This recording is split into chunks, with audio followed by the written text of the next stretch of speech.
Please help me welcome Troy McClain.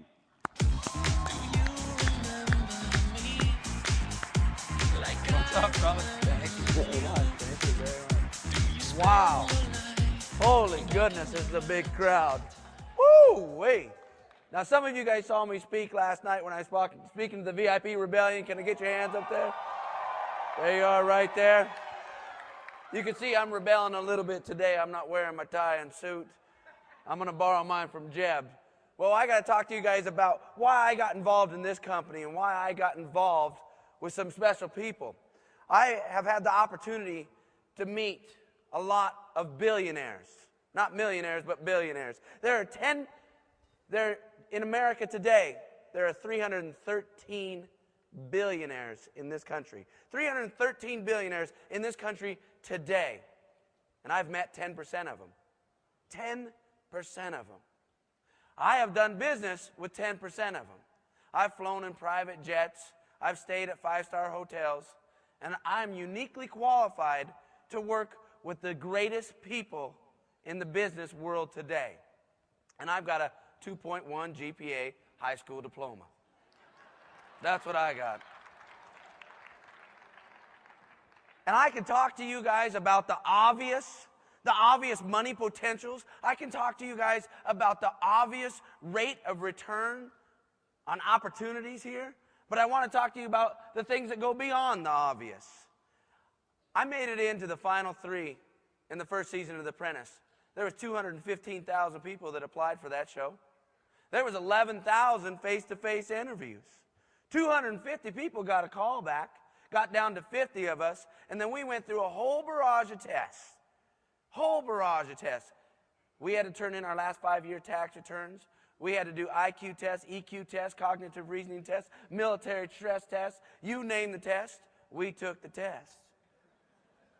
I had to do it all. And I made it on that show. I made it on that show with a 2.1 GPA high school diploma. And I go up in the finals. I go up against a great young man named Kwame Jackson. Kwame Jackson. How many people like Kwame? He was great, huh? I'm proud to say Kwame's a good friend of mine. Kwame has a Harvard degree, master's degree. And it's down to me and Kwame, and Mr. Trump says, well, Troy, he goes, here's what I'd like to ask you. He goes, I got a kid with a high school diploma, and I got a kid with a Harvard degree. Who you think I'm going to pick? I thought, oh, God, I hope you're looking beyond the obvious. I thought, oh, God, here we go. So I come up with something that I'm going to give you all today, and I think you have this opportunity. I come up with something for Mr. Trump. You guys might remember what I said if you heard my speech last night. I said, hold on, Mr. Trump. I said, I'm going to tell you to look beyond the obvious. I'm going to tell you about something. See, I have my PhD. I have my PhD. And Mr. Trump, he starts flipping through his paperwork. He's going, well, what are you talking about? He goes, I don't see what university you went to. I said, oh, no. I didn't say I went to a university. I said I got my PhD. And he goes, well, what is that? And I said, Mr. Trump, long ago, I was poor, hungry, and driven.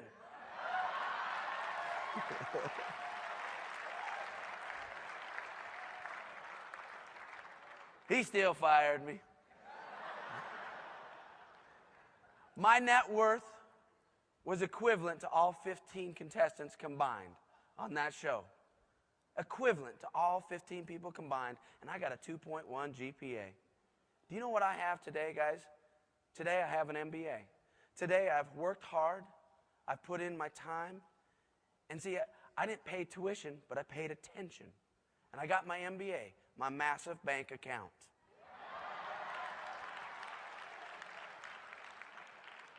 If you all start paying attention, if you all start paying attention, you don't have to pay tuition.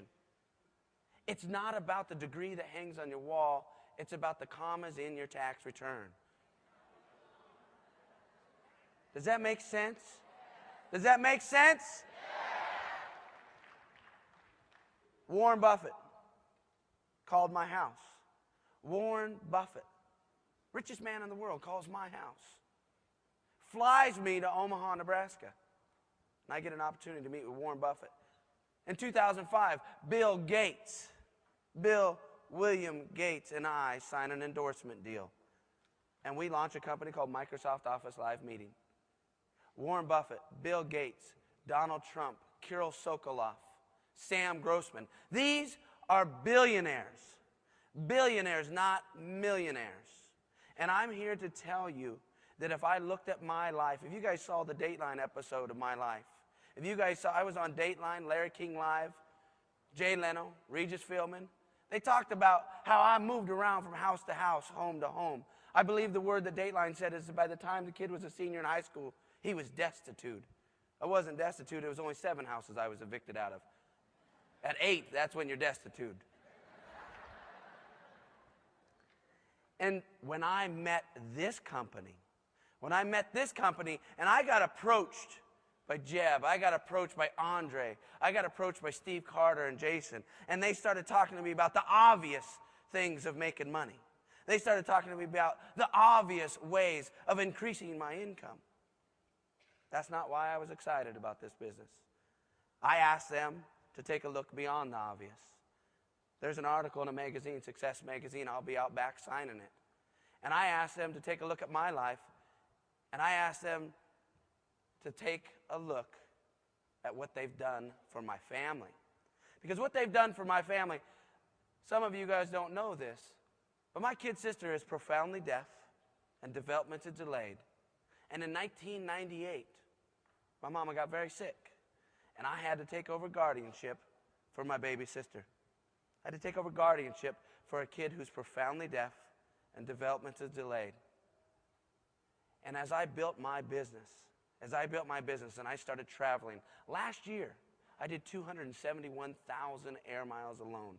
40 weeks out of the year, I was away from my family.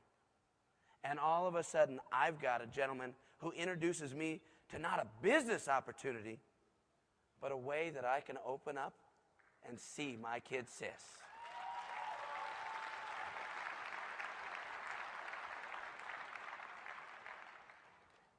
You all, I'm here to tell you to start looking beyond the obvious. Start looking beyond that.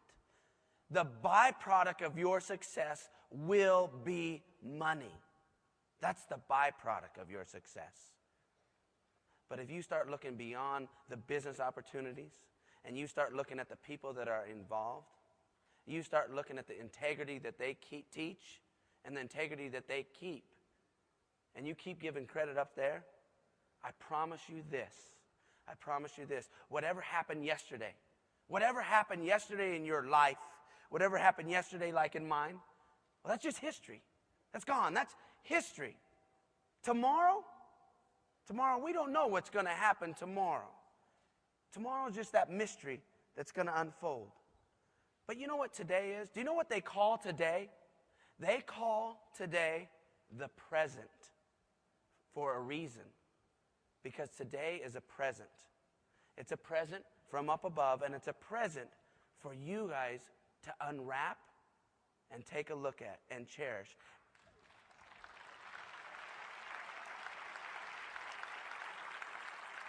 I invite you all to unwrap this present today that's being given to you and cherish it.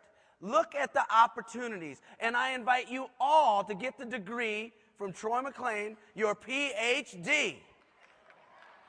And after you get your PhD, I hope to see you here next time with an MBA.